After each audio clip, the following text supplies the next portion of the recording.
Fala galera, tudo bem com vocês? Estamos aqui hoje para mais um vídeo aqui do canal e hoje nós vamos trazer aí um resultado da empresa Kepler Weber, que é uma empresa aí do setor de máquinas e equipamentos industriais, né, fundada ali em 1936 e que realizou a IPO em 1980. É uma empresa que é do novo mercado, né, a sua governança, e o tag along é de 100%. A composição acionária dessa empresa hoje, né, tem um free float ali de 53,7%, né, e o restante está distribuído aqui entre a família Heller, né, e alguns fundos de investimentos. Mas antes da gente ir para o nosso conteúdo, tem que avisar para vocês que esse vídeo não se trata de recomendação de compra, venda ou manutenção do ativo aqui apresentado. Também vou pedindo para você curtir, comentar e compartilhar esse vídeo. E caso você ainda não seja inscrito aqui no canal, inscreva-se. Já partindo aqui para os resultados da Kepler Weber, a gente pode perceber aqui nessa primeira tabela, onde fala sobre os principais indicadores do resultado, a gente vai perceber, né, que a empresa teve aqui uma receita operacional de 405 milhões de reais, o que representou uma queda de 21,4% em relação ao terceiro trimestre de 2022. Então, assim, né, foi uma queda bem expressiva. Mas, por outro lado, representa aí um aumento de 44,2% em relação ao resultado do segundo trimestre de 2023. O lucro líquido da empresa fechou o trimestre em 66,6 milhões de reais, uma queda de 42,4% em relação ao terceiro trimestre de 2022 e um aumento de 99,6% em relação ao segundo trimestre de 2023. A margem líquida da empresa foi de 16,4%, né, uma queda de 6 pontos percentuais em relação ao terceiro trimestre de 2022 e um aumento de 4,6 pontos percentuais em relação ao segundo trimestre de 2023. O EBITDA da empresa fechou em 88,3 milhões de reais, uma queda aqui de 43,3% em relação ao mesmo período do ano anterior e um aumento aí de 64% em relação ao segundo trimestre de 2023. A margem EBITDA da empresa, né, de 21,8%, uma queda de 8 pontos percentuais em relação ao mesmo período do ano anterior, né, e em relação ao segundo trimestre de 2023, teve um aumento aqui, um incremento positivo de 2,6 pontos percentuais. Quando a gente fala ali do lucro por ação, né, a gente vê que esse lucro por ação foi de 37 centavos, uma diminuição de 41% em relação ao mesmo período do ano anterior, né, e um aumento de 96% em relação ao segundo trimestre de 2023. Então a gente vê aí que quando a gente compara, né, o terceiro trimestre de 2023 com o terceiro trimestre de 2022, né, a gente consegue entender que a empresa ela teve aí uma piora significativa nos seus resultados comparando ali, né, aquele mesmo período, né, onde a gente poderia comparar de forma plausível os mesmos efeitos que essa empresa sofreria naquele momento. Já quando a gente compara, né, o terceiro trimestre de 2023 contra o trimestre anterior do mesmo ano, a gente consegue ver aqui, né, uma melhora significativa aí nos seus resultados. Então, assim, a gente vê que a empresa teve uma melhora em referência ao trimestre anterior, mas uma piora, né, bem significativa em relação ao mesmo período, comparando com o ano anterior. Quando a gente desce aqui, a gente consegue ver, né, sobre a receita líquida da empresa, onde ela apresentou uma redução bem grande de 21,4%, né, no terceiro trimestre de 2023 em relação ao mesmo período do ano anterior.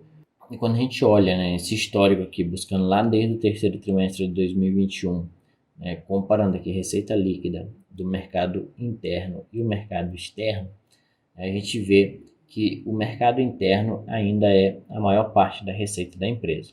Aí a empresa vem variando aqui entre 8% e 10% o mercado externo. Só que a gente percebe, né, aqui embaixo, ó, que o mercado externo ele vem diminuindo, né? Lá em 2021 ele era 11% e agora no terceiro trimestre de 2023 ele fechou aqui em apenas 8% de participação aí na receita líquida da empresa. Quando a gente olha em valores a receita líquida, a gente vai observar que ela teve aqui um crescimento quando a gente olha lá o período de 2021, né, em relação aqui ao período de 2023, só que quando a gente olha aqui o terceiro trimestre de 2022 e o quarto trimestre de 2022, a gente consegue ver, né, que a gente teve aqui uma diminuição bem significativa no resultado da receita líquida da empresa. E o mais interessante é que quando a gente olha para o custo do produto vendido, a gente consegue observar que a empresa conseguiu uma melhora operacional. Ela teve uma redução dos seus custos, né, quando a gente compara os períodos tanto do terceiro trimestre de 2023 contra o terceiro trimestre de 2022, ou quando a gente compara ali, né, os 9 meses de 2022 contra os 9 meses de 2023. Quando a gente compara, né, os 9 meses, a gente tem uma redução de 15% no custo do produto vendido, né, que saiu de 838 milhões para 712 milhões. Quando a gente olha aqui, né, nos períodos de trimestre contra trimestre, a gente tem aqui uma redução de 11,5%, né, de 330 milhões para 297 milhões. Essa redução ela se deu principalmente, né, devido aos custos das matérias-primas, né, com destaque em especial para o aço, né, que teve aí um menor preço e com um menor nível também de atividade no período, quando comparado com o exercício anterior. Então, o custo do produto vendido somou aqui 292 milhões de reais e 72,2% sobre a receita líquida da empresa no terceiro trimestre de 2023, o que apresentou aí nessa queda de 11,5%. Então, assim, a empresa teve nessa diminuição nos custos, mas mesmo assim, né, ela ainda sofreu em relação ao seu resultado devido a outros fatores. Quando a gente olha aqui na composição, né, do custo do produto vendido, a gente vê que a maior parte desse custo ele vem dos materiais que são utilizados na fabricação aí dos silos, né? A outra maior parte, né, parcela desse custo é referente aos custos de transformação, que variam aqui, né, entre 18% e 21%. A parte de serviços, né, fica ali com uma pequena parcela de 3%. Essa parte de frete aqui fica ali com 2%, mais ou menos, e outros custos ficam ali na casa de 5%. Então, né, é dessa forma que é dividido o custo do produto vendido pela empresa. Quando a gente fala aqui em CAPEX, né, que é importante a gente ver, a gente consegue enxergar que a empresa retomou aqui um crescimento em relação, né, ao CAPEX. A gente vê que no terceiro trimestre de 2023, eles tiveram aqui um investimento de 14,4 milhões de reais, que é bem maior aqui do que o valor de 9,1 milhões de reais realizados no segundo trimestre de 2023. E também representa aí um crescimento de 20% em relação ao terceiro trimestre de 2022. Mas a gente percebe que é bem inferior, né, ao primeiro trimestre de 2023, onde eles realizaram um CAPEX total de 29,4 milhões de reais. Quando a gente olha aqui, né, nos 9 meses, a gente vê um crescimento no CAPEX de mais de 70%. E onde eles estão realizando esses investimentos? Principalmente aqui, né, no aumento da capacidade fabril, no desenvolvimento de novos produtos, na parte de tecnologia da informação, né, e nas reformas de legislações INR. A gente vê que a empresa está em busca de novas tecnologias de melhoria no seu processo, né, fabril e também no seu processo de entrega dos seus serviços. Quando a gente fala de disponibilidades, a gente vê que a empresa mantém aqui um caixa líquido no terceiro trimestre de 2023, totalizando aí, né, 113 milhões de reais em caixa líquido. A empresa tem um total de disponibilidade de 320 milhões de reais. Então, quando a gente pega essa disponibilidade, desconta a dívida da empresa, ela fecha aí com o caixa líquido. Sendo assim, né, o caixa que a empresa tem é maior do que a dívida que ela tem a pagar. Então, isso é bem interessante. A empresa tem essa gestão de capital já há algum tempo, né, de manter um caixa maior do que sua dívida. E a gente consegue perceber isso quando a gente olha no site Análise de Ações, né, que a gente vem aqui embaixo, e a gente vai aqui na opção de resultados da Kepler 3. Né, e a gente vai observar, né, aqui nesse gráfico da comparação do caixa da empresa versus a dívida bruta dela, né, que a empresa desde 2019 ela vem sempre, né, tendo aqui um caixa positivo, né, e sendo assim tendo uma dívida líquida negativa. E eles vêm, né, com esse trabalho da diminuição de dívida desde ali do período de 2005, quando eles chegaram no ápice da dívida deles, né, que eles chegaram a ter uma dívida bruta de 381 milhões de reais e uma dívida líquida de 366 milhões de reais e apenas 15 milhões de reais em caixa. Então, desde esse momento foi um momento em que a empresa passou por um momento muito difícil, né? Eles reformularam suas estratégias, vieram diminuindo essa dívida deles, até chegar a esse momento onde eles mantêm esse período confortável, onde a dívida ela é menor do que o caixa que a empresa mantém. E eles vêm melhorando nesse caixa, mantendo mais disponibilidades e mantendo essa dívida líquida sempre negativa. E mesmo assim a empresa vem pagando dividendos, tanto que quando a gente olha aqui em cima, né, no dividend yield da empresa, a gente vai conseguir perceber que a empresa vem aumentando bem os seus dividendos. Em 2022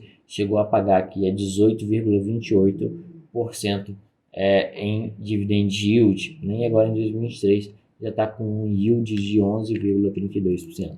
A gente vai perceber aqui pela cotação, né, que ela é uma empresa que ela tem uma volatilidade um pouco alta. Há umas certas distorções aqui, né, mas depois que a empresa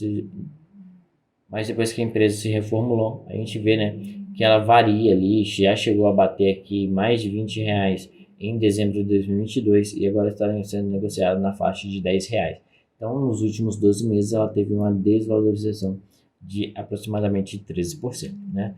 E isso se dá muito devido, né, à volatilidade das receitas da empresa, né? A empresa ela acaba tendo uma volatilidade bem grande nas receitas. A gente vê aqui, né, que ela tem períodos onde ela vem com uma receita crescente, né, chega a um certo patamar, a empresa acaba tendo uma diminuição dessa receita novamente e depois ela volta a ter um crescimento. Muito disso, né, devido ao próprio movimento, né, do agronegócio, com um maior aumento em relação, né, a essa necessidade de armazenamento. Conforme a produção vai aumentando, também vai aumentando a necessidade de armazenamento e a empresa vai para atender isso. Mas quando o agro vai mal, né, ela acaba indo mal e ela também sofre, né, ali um pouco dos efeitos em relação à matéria-prima que ela utiliza para fabricar aí, né, os seus produtos, tendo em vista que o aço é um dos principais produtos e conforme ele varia esse preço, né, tendo um preço mais caro, consequentemente eles vão ter um custo mais caro e a empresa vai acabar sofrendo um pouco. Mas a gente vê aqui, né, que é uma empresa sólida, traz bons resultados, vem se negociando aí com um PL de 6,84, né, e ela mantém mais ou menos essa expectativa de PL aí numa média de 10 vezes. Então é uma empresa bem tranquila, vem aumentando suas receitas, né, tem essa volatilidade no seu resultado do lucro líquido de acordo, né, aí com o aumento ou a diminuição do custo do seu produto, né, e também em relação ao próprio movimento do agronegócio. Então, esse foi o nosso vídeo de hoje. Espero que vocês tenham gostado. Aí, né, falando um pouquinho dos resultados da Kepler Weber, né? Diz aí nos comentários o que você acha da empresa, se você tem ela em carteira, né? E se você acha que ela é uma boa empresa, né, e tem entregado bons resultados. Vou ficando por aqui. A gente se vê no vídeo da próxima semana. Tchau, tchau.